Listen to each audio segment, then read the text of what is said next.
حضرت عمر بن عبدالعزیز رحمۃ اللہ علیہ نا خود نیک تھے نا، تو ایسے لوگوں کو اللہ بندے بھی نیک عطا کر دیتا ہے۔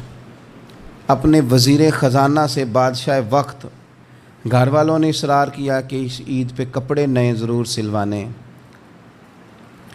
تو آپ اپنے وزیر خزانہ سے کہنے لگے کہ 1 مہینے کی تنخواہ ایڈوانس دے دو، کپڑے بچوں نے لینے ہیں۔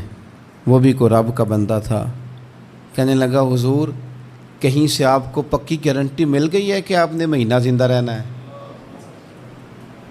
یہ نہیں اسے فرمایا تو کون ہوتا ہے مجھے صلاح دینے والا، تو کون ہوتا ہے میرا ملازم ہو کے وزیر ہو کے مجھے مشورہ دینے والا۔ حضرت عمر بن عبدالعزیز کی آنکھیں آنسوؤں سے بھر گئیں اور فرمانے لگے رب تیرا بھلا کرے، عمر کو حقیقت بھولنے لگی تھی، تو نے عمر کو یاد کرا دی، بھولنے لگی تھی۔ گھر آ گئے اور اپنے گھر والوں سے کہنے لگے میرے پاس گارنٹی نہیں ہے مہینہ جینے کی، لہذا میں تمہارے لیے ادھار نہیں پکڑ سکتا، دیر نہ کریں، وقت نہ ضائع کریں۔ قریب آ گیا ٹائم۔ داتا صاحب فرماتے ہیں یہ 2 چیزیں لالچ اور لمبی امیدیں تمہیں غلام بنا لیں گی، کچھ نہیں کر سکو گے، تاریخیں دیتے رہو گے، کل سے، پرسوں سے، ترسوں سے، اگلے ہفتے سے، شادی کے بعد سے، رمضان شریف سے، حج کے بعد سے، نہ دیر نہ کرنا، ایسا نہ ہو کہ پیغام اجل آ جائے۔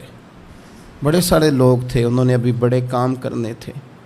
تھوڑے دن پہلے میرے ایک پیار والے بزرگ دنیا سے رخصت ہوئے، تو مجھے کسی صاحب نے کہا کہ آپ ان کے لیے تاثرات لکھ دیں، تو میں نے کہا بس 2 لائنیں لکھ دیتا ہوں، مجھے اور تو زیادہ نہیں لکھا جا سکتا۔ انہوں نے کہا کہ لکھ دیں، تو میں نے لکھ کے دیا انہیں کہ میری ملاقاتیں ادھوری رہ گئی ہیں،